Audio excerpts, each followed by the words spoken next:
اگر ہم اس کے سامنے اپنی حاجات رکھیں گے تو کس طرح رکھیں گے؟ ظاہر ہے اس کو پکار کر، اور کس طرح پکاریں گے؟ اس کے ناموں کے ساتھ ہی. مثلا جب ہم بخشش چاہیں تو کیا کہیں گے؟ یا غفور اغفر لی، اے بہت زیادہ بخشش فرمانے والے تو مجھے بخش دے. اگر ہم اپنے لیے حفاظت اور پروٹیکشن چاہیں گے تو اس کے نام یا حفیظوں کے ساتھ پکاریں گے، اے حفاظت کرنے والے تو میری حفاظت فرما. جب ہم اپنے لیے رحمت چاہیں گے تو کیسے پکاریں گے؟ یا رحیم ارحمنی، اے رحمت فرمانے والے تو مجھ پر اپنی رحمت فرما. اسی طرح اس کے ناموں کے ساتھ اس کو پکارنا اس کی عبادت بھی ہے. اور عبادت کس طرح کہ ان ناموں کو جان کر پھر اس کے ساتھ جو ہمارا درست تعلق ہوگا اس کا حق ہم کس طرح ادا کریں گے. اس حق کو اپنے اوپر پہچاننا، اپنے بارے میں جاننا اور اس کے مطابق اس کے ساتھ معاملہ کرنا، یہ دراصل اس کی عبادت کا بہترین طریقہ ہے. مثلا جب ایک انسان گناہ کرتا ہے اور وہ اللہ سبحانہ و تعالیٰ کی طرف پلٹنا چاہتا ہے، معافی مانگنا چاہتا ہے، تو جب تک وہ یہ نہیں جانتا کہ اس کا رب بہت زیادہ معاف کرنے والا ہے، توبہ قبول کرنے والا ہے، تو وہ توبہ کس طرح کرے گا، کس قسم کی توبہ کرے گا. اسی طرح اگر انسان اپنی زبان سے اپنے رب کا ذکر کرتا ہے تو جب تک وہ یہ نہیں جانتا کہ رب سنتا ہے تو وہ ذکر کیوں کرے گا اور وہ کس قسم کا ذکر کرے گا. ہاں جب وہ جان لے گا کہ اس کا رب بہت زیادہ سننے والا ہے، وہ نہ صرف یہ کہ ہماری ظاہری آوازوں کو سنتا ہے بلکہ وہ ہمارے دل کے اندر اٹھنے والے خیالات تک اور اندر کی سسکیوں تک کو سنتا ہے. پھر اسی طرح جب ہم عام روزمرہ زندگی میں کوئی عمل کریں تو ہمارے اعمال کو چونکہ وہ دیکھتا ہے، تو اگر ہم یہ جانتے ہوں کہ وہ البصیر ہے، دیکھنے والا ہے، تو یقیناً ہمارا طرز عمل بدل جائے گا. اسی طرح اگر ہم یہ جانتے ہوں کہ وہ ہمارے دل کے اندر اٹھنے والے خیالات اور وسوسوں تک کو جانتا ہے تو یقیناً ہم اس کے اللطیف ہونے پر یقینی طور پر ایمان رکھیں گے. تو بہرحال اللہ سبحانہ و تعالیٰ کے ساتھ زندگی کے ہر معاملے میں، ہر لمحے میں، ہر موقع پر اسی وقت تعلق درست ہو سکتا ہے جب ہم اس کی مختلف صفات کو اس موقع کی مناسبت سے جانیں گے اور پہچانیں گے. پھر یہ بھی یاد رکھیے کہ اس علم کا حاصل کرنا تمام علوم سے زیادہ ضروری ہے، کیونکہ اللہ سبحانہ وتعالیٰ کا حق ہم پر سب سے زیادہ ہے اور اس کا حق ادا کرنے کے لیے اس کی پہچان ضروری ہے اور اس کی پہچان کے لیے علم حاصل کرنا ضروری ہے. قرآن مجید میں اللہ تعالیٰ فرماتے ہیں فَاعْلَمْ أَنَّهُ لَا إِلَهَ إِلَّا هُوَ، جان لو کہ اس کے سوا کوئی الہ نہیں مگر وہی. گویا اس کے ایک الہ ہونے کو جاننا اور اس کو سمجھنا بھی ضروری ہے، اور اس سمجھ کے لیے ہمیں قرآن و سنت کے مطالعے کی ضرورت ہے، کیونکہ اللہ سبحانہ وتعالیٰ کے حقیقی نام خود اللہ سبحانہ وتعالیٰ کے سوا کوئی نہیں بتا سکتا. اس نے وحی کے ذریعے اپنے نام اور اپنی صفات کا ذکر قرآن مجید میں کیا اور اپنے ناموں کے بارے میں خود رسول اللہ صلی اللہ علیہ وسلم کو بذریعہ وحی علم عطا کیا. اس لیے اگر ہم واقعی اس کو جاننا چاہتے ہوں تو ہمارے لیے یہ دو بڑے سورسز یعنی قرآن و سنت کا مطالعہ ضروری ہے. تو انشاءاللہ ہم اپنے اس پروگرام میں اللہ سبحانہ و تعالیٰ کے ان خوبصورت ناموں کی پہچان قرآن و سنت کے ذریعے آپ کے سامنے رکھیں گے تاکہ ہم اللہ تعالیٰ کا حق صحیح طور پر ادا کر سکیں، اور اگر ہم اس کا حق ادا کریں گے تو وہ ہم سے راضی ہوگا، اور اگر وہ ہم سے راضی ہوگا تو ہی ہمارے لیے کامیابی اور نجات کی راہ کھلے گی. جیسا کہ عرض کیا کہ اللہ سبحانہ تعالیٰ کی وحدانیت کو جاننے کے لیے بھی خود اللہ سبحانہ تعالیٰ ہی کی طرف رجوع کرنا پڑے گا، جس کے بارے میں اللہ سبحانہ تعالیٰ نے خود حکم بھی دیا. اسی طرح رسول اللہ صلی اللہ علیہ وسلم نے فرمایا جو شخص اس حال میں فوت ہوا کہ اسے علم تھا کہ اللہ کے سوا کوئی معبود برحق نہیں تو وہ جنت میں داخل ہوگا. گویا جنت میں داخلے کے لیے بھی ضروری ہے کہ اس کے ایک ہونے کے بارے میں صحیح علم حاصل کیا جائے، اور اگر یہ علم ہوگا تو یقینی طور پر اس علم کے مطابق انسان کا عمل بھی بدلے گا، اور وہ ویسا ہی ہوگا عمل پھر جو رب کو راضی کرنے والا ہوگا۔ پھر اسی طرح ایمان میں اضافے کے لیے بھی ضروری ہے کہ انسان اللہ سبحانہ وتعالیٰ کے اسماء و صفات کو جانے۔ انسان کا ایمان جس درجے میں بڑھتا ہے اس کا عمل اسی درجے میں خوبصورت ہوتا ہے، کیونکہ اس کی پہچان جتنی زیادہ ہوگی، اس کا احساس دل میں جتنا زیادہ گہرا ہوگا، اسی اعتبار سے انسان کی عبادت کے اندر حلاوت پیدا ہوگی، اس میں لطف پیدا ہوگا، اور انسان دل و جان کے ساتھ، دل کے نشاط اور سرور کے ساتھ اللہ سبحانہ وتعالیٰ کے آگے جھکے گا۔ مثلاً عام طور پر ہم اس کی عبادت کرتے ہیں، نماز پڑھتے ہیں، بہت سے لوگوں کے لیے نماز ایک بہت بھاری کام ہوتی۔ کیوں؟ اس لیے کہ وہ رب کو جانتے ہی نہیں، وہ پہچانتے نہیں، وہ اس کی قدر نہیں پہچانتے، اس لیے نماز ان کے لیے بس ایک مکینیکل عمل ہوتی ہے، کچھ چند حرکات کا نام ہوتی، جس کو وہ اپنے روزمرہ کے اسکیجول میں سے وقت نکال کر اس مخصوص وقت میں اس کے حضور حاضر ہونے کو ایک بہت مشکل کام سمجھتے ہیں۔ لیکن جو انسان اللہ تعالیٰ کو پہچانتا ہو کہ وہ کون ہے، کتنی عظیم ہستی ہے، اور اس کی عظمت اس کے دل میں جاگزیں ہو جائے، تو پھر ہو نہیں سکتا کہ اس کا دل اس کی عبادت کی طرف کھینچا نہ چلا جاتا ہو، کیونکہ یہ انسان کی عام کمزوری ہے کہ جس چیز کو بھی وہ اہمیت دیتا ہے، جس چیز کے اندر وہ اپنا فائدہ سمجھتا ہے، اس چیز کی طرف بغیر کسی کے کہے بھی کھنچتا چلا جاتا ہے، دوڑتا چلا جاتا ہے۔ مثلاً دنیا میں ہم دیکھتے ہیں کہ ہم انسان کو مال سے محبت ہے، تو جہاں اس کو معلوم ہوتا ہے کہ اسے مال حاصل ہوگا، وہ کسی کو کہنے کی ضرورت نہیں ہوتی، انسان خود دوڑ کر ان راستوں اور ان جگہوں پہ پہنچتا ہے جہاں سے اس کو مال حاصل ہوتا ہے۔ اسی طرح اگر کسی انسان کو دنیا کا کوئی علم چاہیے، کوئی ڈگری چاہیے، تو وہ پوری کوشش کرتا ہے کہ اسے کسی ایسی یونیورسٹی میں داخلہ ملے، کسی ایسی جگہ پر وہ چلا جائے کہ جہاں اس کی مرضی کے مطابق اسے علم حاصل ہو سکے۔ کسی کے کہنے پر اور کسی کے ابھارنے پر وہ اس طرف نہیں چلتا، بلکہ وہ خود اپنے دل کے شوق اور محبت کے ساتھ اور اپنی طلب اور تڑپ کے ساتھ اس راستے پر چلتا ہے۔ اسی طرح انسان کو دنیا میں جس بھی چیز کی چاہت ہوتی ہے وہ اس کے لیے راہیں نکال لیتا ہے۔ تو جب انسان کو اللہ سبحانہ وتعالیٰ کی پہچان ہو جاتی ہے تو پھر اللہ سبحانہ وتعالیٰ کی طرف جانے اور اس کی عبادت کرنے اور اس کے آگے جھکنے میں انسان کو مشکل پیش نہیں آتی۔ حقیقت یہ ہے کہ اللہ کی پہچان دلوں کے اطمینان کا سبب ہے، اللہ کی پہچان روح کے تزکیے کا ذریعہ ہے، اللہ کی پہچان عبادت میں لطف کا ذریعہ ہے۔ اس لیے ان ناموں کو جاننا، اس کی صفات کو جاننا بے حد ضروری ہے۔ پھر یہ کہ ہم سب بحیثیت مسلمان یہ بات جانتے ہیں کہ اللہ تعالیٰ نے ہمیں اپنی عبادت کے لیے پیدا کیا ہے۔ قرآن مجید میں اللہ تعالیٰ فرماتے ہیں وَمَا خَلَقْتُ الْجِنَّ وَالْإِنسَ إِلَّا لِيَعْبُدُونَ، کہ میں نے جن و انس کو اپنی عبادت کے لیے پیدا کیا ہے۔ مجاہد کہتے ہیں کہ إِلَّا لِيَعْبُدُونَ کا مطلب ہے إِلَّا لِيَعْرِفُونَ، کہ وہ مجھے پہچانے، یعنی عبادت کی بھی اصل روح کیا ہے؟ اللہ کی پہچان، اور جیسی پہچان ہوگی، جیسی معرفت ہوگی، ایسی ہی اس کی ذات پر یقین اور اس پر اعتماد ہوگا، اور جیسا یقین اور اعتماد ہوگا اسی کے مطابق اس کی طرف رجوع ہوگا۔ انسان کی زندگی میں مختلف طرح کے اتار چڑھاؤ آتے رہتے ہیں، کوئی بھی 2 دن ایک جیسے نہیں ہوتے۔ کبھی انسان کا دل خوش ہوتا ہے اور کبھی اداس ہوتا ہے، کبھی وہ کسی خوف کی حالت میں ہوتا ہے اور کبھی کسی غم کی حالت میں ہوتا ہے۔ اگر دیکھا جائے تو انسان کی زندگی کے کوئی بھی 2 دن برابر نہیں ہوتے۔ ایک دن اگر انسان خوش ہے تو دوسرے دن اداس ہوگا، ایک دن خوف کی حالت میں ہے تو دوسرے دن غم کی حالت میں۔ انسان کی یہ بدلتی ہوئی کیفیات بعض اوقات خود اس کے اپنے کنٹرول میں بھی نہیں ہوتی۔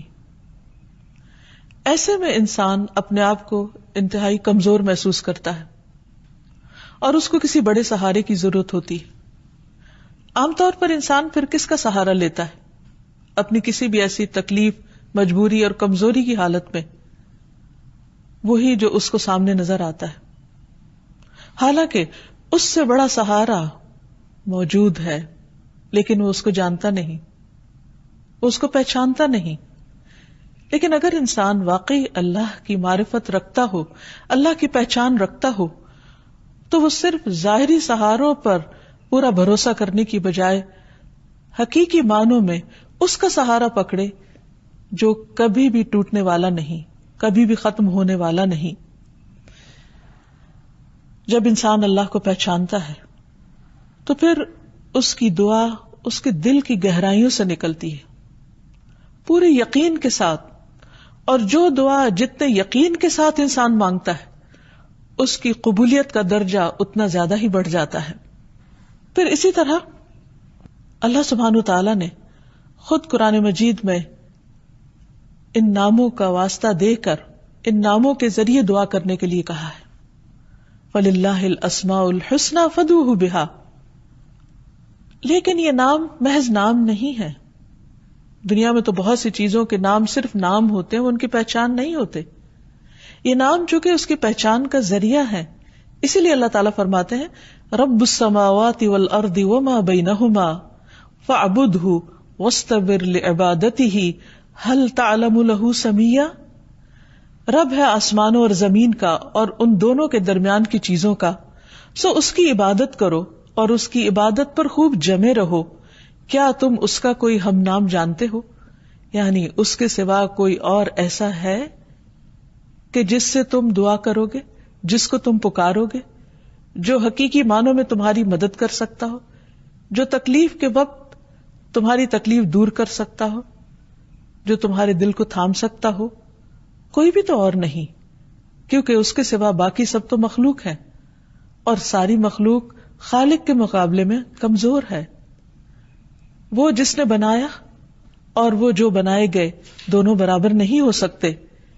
اس لیے انسان جب اللہ تعالیٰ کو پہچانتا ہے تو پھر حقیقی معنوں میں اس سے ٹوٹ کر دعا مانگتا ہے، اور اس طرح وہ اپنے حقیقی مطلوب کو پا لیتا ہے، اور حقیقی معنوں میں پھر اسے اللہ کی مدد بھی حاصل ہوتی ہے، جو انسان کے لیے نہ صرف اس دنیا میں بلکہ اس کی آخرت میں بھی بہت ضروری ہے، جب باقی سب سہارے ساتھ چھوڑ جائیں گے، جب اپنے قریبی پیارے عزیز رشتہ دار دوست بھی کام نہ آئیں گے، اس وقت وہی رب اکیلا ہم سب کا مددگار ہوگا، ان کا مددگار ہوگا جو آج دنیا میں اس سے صحیح طور پر تعلق قائم کرتے ہیں اور اپنی جلوتوں اور خلوتوں میں اس کو پکارتے ہیں، جس کے ساتھ ان کا تعلق صرف زبان کا تعلق نہیں ہوتا، حقیقی معنوں میں دل کا تعلق ہوتا ہے۔ ایسے لوگ دنیا میں چلتے پھرتے بظاہر دنیا کے کام کاج کرتے نظر آتے ہیں، لیکن اپنے رب کی پہچان کی وجہ سے دل میں ہر وقت اس رب کی محبت محسوس کرتے ہیں۔ رب کی محبت ہمارے دل کی غذا ہے، ہماری روح کی غذا ہے، ہمارے عمل کی طاقت ہے، اور ہمیں اس دنیا میں صحیح رستے پر چلنے میں مددگار ہے۔ وہ دل کی ایسی روشنی ہے جس کے بغیر صحیح اور غلط کا فرق معلوم نہیں ہو سکتا۔ رب کی پہچان دلوں کی وہ روشنی ہے کہ جس کے بغیر انسان اچھے اور برے میں صحیح معنوں میں تمیز نہیں کر سکتا، جس کے بغیر وہ صحیح اور غلط کا فرق نہیں جان سکتا۔ اس لیے جب بندہ اپنے رب کو پہچانتا ہے تو پھر ہر غلطی کرنے کے بعد بھی اسی کی طرف لوٹتا ہے۔ ابو ہریرہ رضی اللہ عنہ کہتے ہیں کہ میں نے نبی صلی اللہ علیہ وسلم کو فرماتے ہوئے سنا ہے، ایک بندے نے بہت گناہ کیے اور کہا، اے میرے رب، میں نے گناہ کیا، تو مجھے بخش دے۔ اللہ تعالیٰ فرماتا ہے، میرا بندہ جانتا ہے کہ اس کا کوئی رب ہے، میرا بندہ جانتا ہے، اس کو معلوم ہے کہ اس کا کوئی رب ہے جو گناہوں کو معاف کرتا ہے اور گناہ کی وجہ سے سزا بھی دیتا ہے، میں نے اپنے بندے کو بخش دیا۔ پھر بندہ رکا رہا جتنا اللہ نے چاہا کہ وہ اس گناہ سے رکا رہے، اور پھر اس نے گناہ کر لیا، کیونکہ انسان کمزور ہے، پھر واپس وہیں جا گرتا ہے جہاں سے وہ اٹھتا ہے۔ پھر اس نے عرض کیا، اے میرے رب، تو مجھے معاف کر دے، میں نے دوبارہ گناہ کر لیا ہے، اے میرے رب مجھے بخش دے۔ اللہ تعالیٰ فرماتا ہے میرا بندہ جانتا ہے کہ اس کا کوئی رب ہے جو اس کا گناہ معاف کرتا ہے اور اس کے بدلے سزا بھی دیتا ہے، میں نے اپنے بندے کو بخش دیا۔ پھر وہ بندہ رکا رہا جب تک اللہ نے چاہا، اس گناہ سے رکا رہا اور پھر گناہ کر بیٹھا۔ پھر بندہ دوبارہ اللہ کے حضور پلٹتا ہے کیونکہ وہ جانتا ہے کہ اس کا کوئی رب ہے جو گناہوں کو معاف بھی کرتا ہے اور گناہوں پر سزا بھی دیتا ہے۔ پھر وہ رب کو پکارتا ہے، رب اسے پھر بخش دیتا ہے۔ اللہ تعالیٰ فرماتا ہے میرا بندہ جانتا ہے اس کا رب ہے جو معاف کرتا ہے اور سزا بھی دیتا ہے، میں نے اپنے بندے کو 3 بار معاف کیا، بس اب جو چاہے عمل کرے، یعنی جتنی بار بھی وہ گناہ کرے گا، اگر وہ مجھے پہچان کر میری طرف پلٹے گا اور حقیقی معنوں میں شرمندگی کے ساتھ مجھ سے معافی مانگے گا، یہ جانتے ہوئے کہ میں معاف کر سکتا ہوں، تو میں اس کو معاف کر دوں گا، اور اس کے بغیر چارہ بھی نہیں۔ یہ ہو نہیں سکتا کہ ہم بار بار غلطی نہ کریں، اور اگر ہم یہ نہ جانتے ہوں کہ ہمارا رب بار بار معاف کر سکتا ہے تو پھر انسان مایوس ہو جائے گا، اور اگر انسان مایوس ہو جائے تو پھر زندگی میں وہ آگے نہیں بڑھ سکتا، وہ ترقی نہیں کر سکتا۔ تو اس لیے بندے کے لیے یہ جاننا بہت ضروری ہے، اس دنیا اور آخرت کی بھلائی اور کامیابی، فلاح اور نجات کے لیے، کہ وہ اپنے رب کے اس صفت کو جانتا ہو کہ واقعی وہ بخشنے والا ہے۔ پھر اسی طرح جو شخص ان ناموں کو جان لے اس کے لیے جنت کی خوشخبری ہے۔ رسول اللہ صلی اللہ علیہ وسلم نے فرمایا اللہ تعالیٰ کے 99 نام ہیں، 1 کم 100، جو شخص ان سب کو محفوظ رکھے گا وہ جنت میں داخل ہوگا۔ اللہ سبحانہ تعالیٰ کے ناموں کو جاننے اور اس کی پہچان کے بارے میں یہ بھی یاد رکھیے کہ ان ناموں کی پہچان صرف دنیا کی کامیابی کا ذریعہ ہی نہیں بلکہ آخرت میں جنت کے حصول کا ذریعہ بھی ہے، جس سے بڑی کوئی کامیابی ہے ہی نہیں۔ رسول اللہ صلی اللہ علیہ وسلم نے ارشاد فرمایا اللہ تعالیٰ کے 99 نام ہیں، یعنی 1 کم 100، جو شخص ان سب کو محفوظ رکھے گا وہ جنت میں داخل ہوگا۔ یہ صحیح بخاری کی روایت ہے۔ اسی طرح صحیح مسلم کی روایت ہے، اس میں ابو ہریرہ ہی روایت کرتے ہیں کہ رسول اللہ صلی اللہ علیہ وسلم نے فرمایا اللہ تعالیٰ کے 99 نام ہیں، جس نے انہیں محفوظ کیا وہ جنت میں داخل ہوگا، اور بلا شبہ اللہ وتر ہے اور وتر کو پسند کرتا ہے۔ اس کا کیا مطلب ہے؟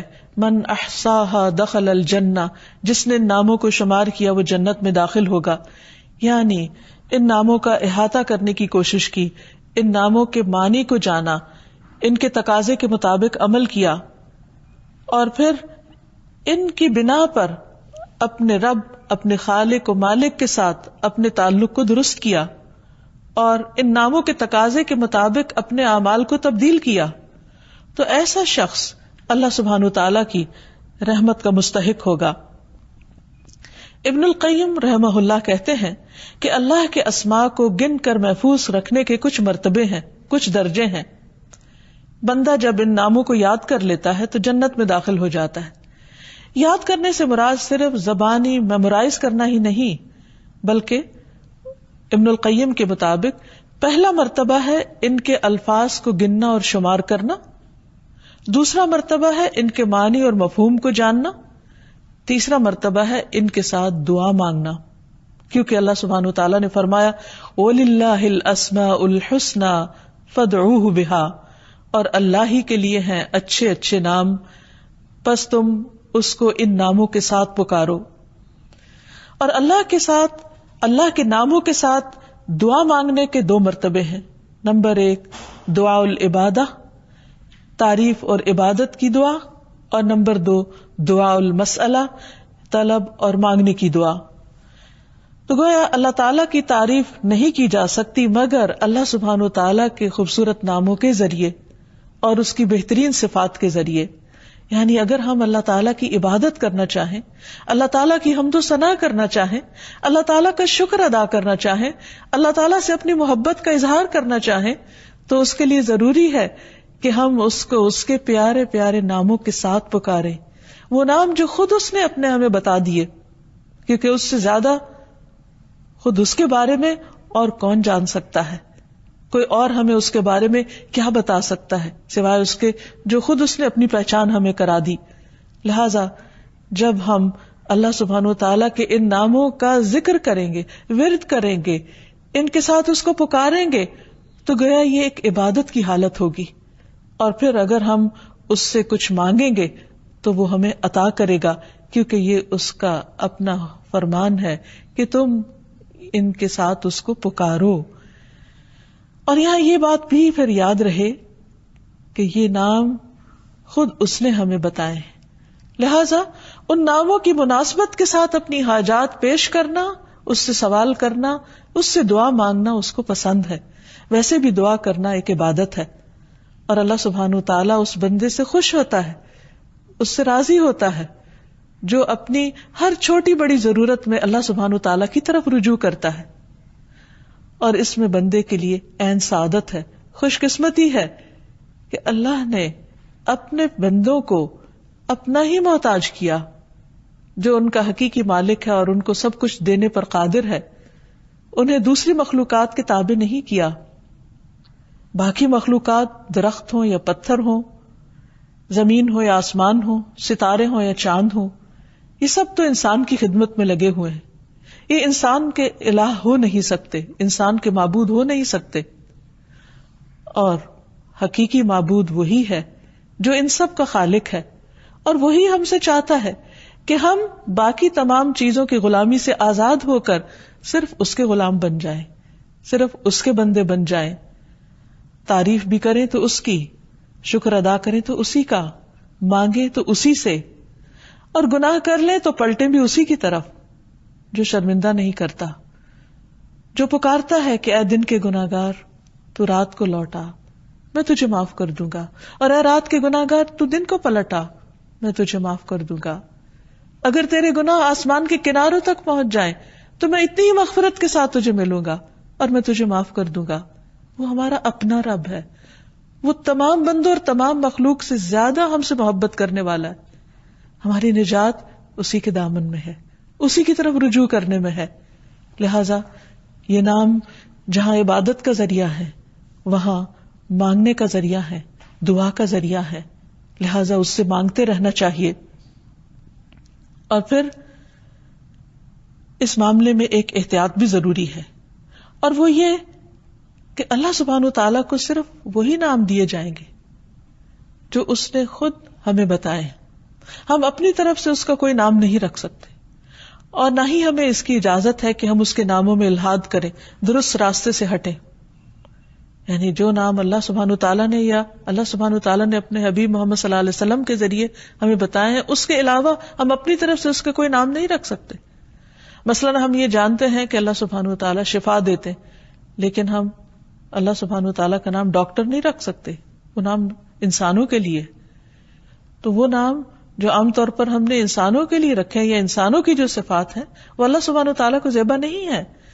اس لیے اس معاملے میں بہت احتیاط کی بھی ضرورت ہے، اور ہمیں اس معاملے میں کتاب و سنت سے آگے نہیں بڑھنا۔ اور پھر اللہ سبحانہ وتعالیٰ کو مخلوق سے تشبیہ نہیں دینی، کیونکہ اللہ سبحانہ وتعالیٰ ان سب سے اعلیٰ و افضل ہے، اس لیے اس کی جو صفات ہیں اسی کے ساتھ خاص ہیں، اور جو اس کی صفات ہیں وہ اسی کو زیبا ہے، اور اس میں کسی بھی قسم کی تحریف جائز نہیں، کسی بھی قسم کی تشبیہ جائز نہیں، کسی بھی قسم کی تمثیل جائز نہیں۔ یعنی ہم یہ نہیں کہیں گے کہ اللہ تعالیٰ سنتا ہے جیسے بندے سنتے ہیں، نعوذ باللہ، ایسا نہیں کہہ سکتے۔ اسی طرح یہ بھی نہیں کہ وہ کیسے سنتا ہے یہ ہمیں نہیں معلوم، نہ اس نے ہمیں بتایا ہے۔ ہمارا بس یہ یقین ہونا چاہیے کہ اس نے ہمیں بتایا ہے کہ وہ سنتا ہے تو بس سنتا ہے، کیسے کا جواب ہمیں نہیں معلوم۔ اسی طرح اس کے ناموں میں کمی اور کوتاہی بھی درست نہیں۔ ہمارا ایمان ہے اس پر، وہ ویسا ہی ہے جیسا اس نے ہمیں بتایا ہے کہ وہ ہے۔ بہرحال یہ بات ہمیشہ ہمارے ذہن میں رہے کہ اللہ سبحانہ وتعالیٰ کے نام اور اس کی صفات جن کا ہم آئندہ ذکر پڑھیں گے، سنیں گے، کریں گے، وہ صرف اسی کے لیے خاص ہے. اسے مخلوق کے ساتھ تشبیہ نہیں دی جا سکتی. قرآن مجید میں اللہ تعالیٰ فرماتے ہیں لیس کمثلہ شیء وہو السمیع البصیر، کہ اس کی مثال کی طرح بھی کوئی مثال نہیں، کوئی چیز اس جیسی نہیں.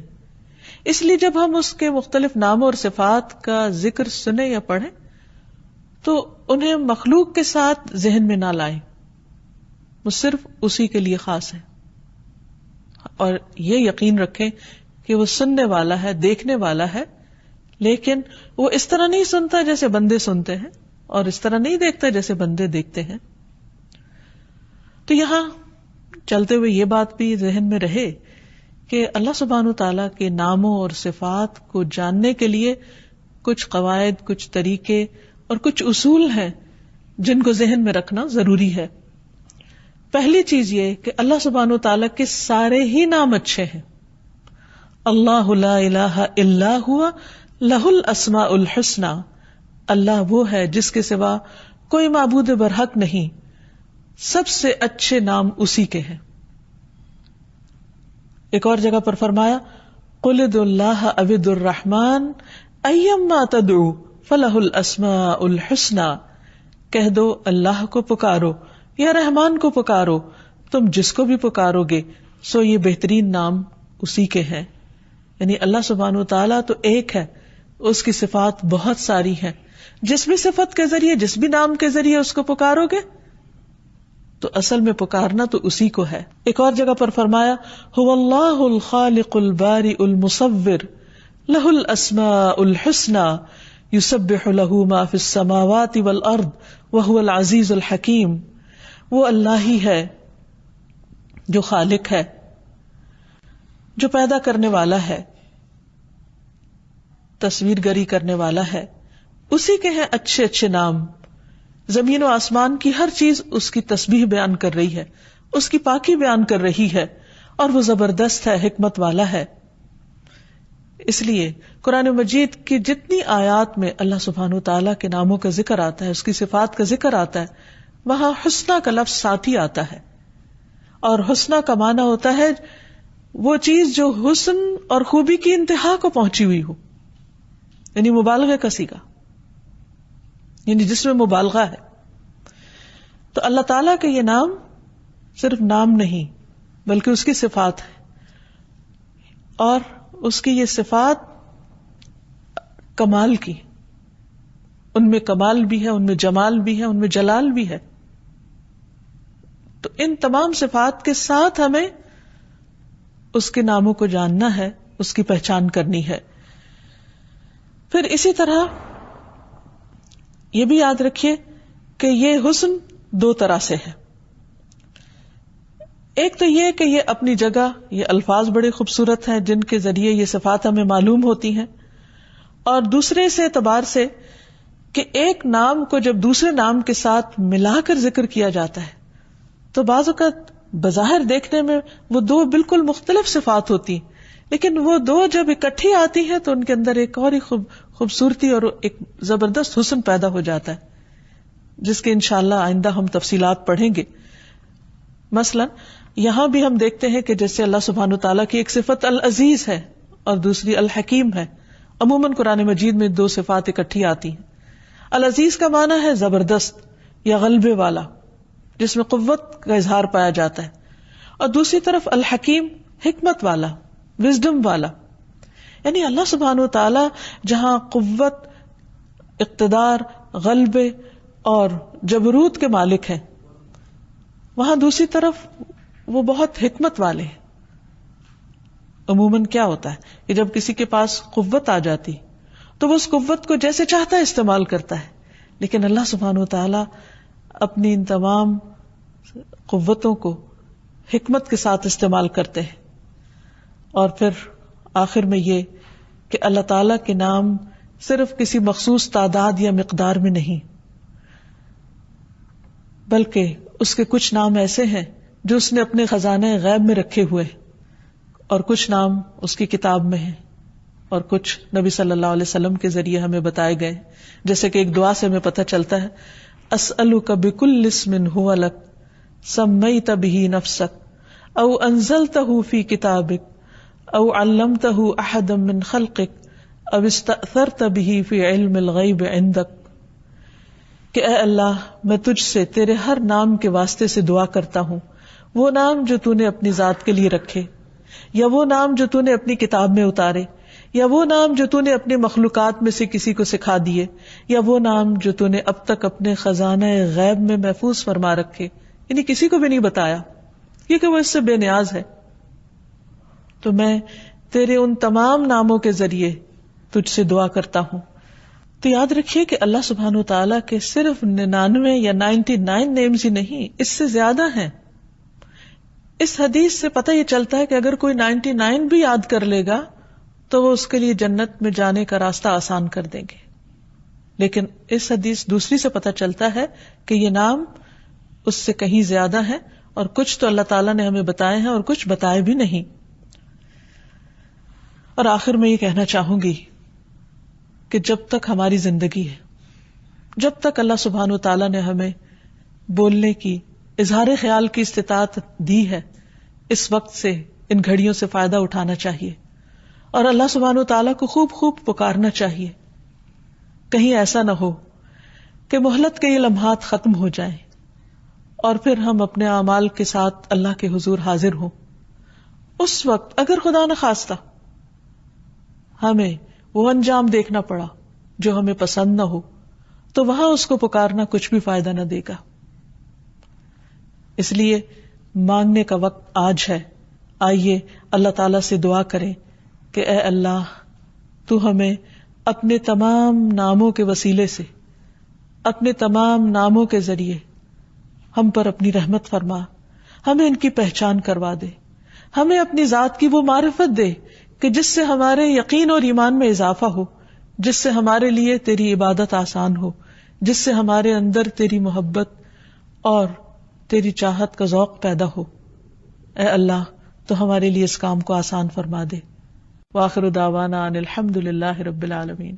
أنت القاهر يا الله، أنت الحسيب يا الله، أنت الشافي يا الله، أنت المبين يا الله، أنت الوكيل يا الله، أنت القيوم يا الله، أنت المتين يا الله، أنت السبوح يا الله، لا إله إلا الله محمد رسول الله، لا إله إلا الله محمد رسول الله۔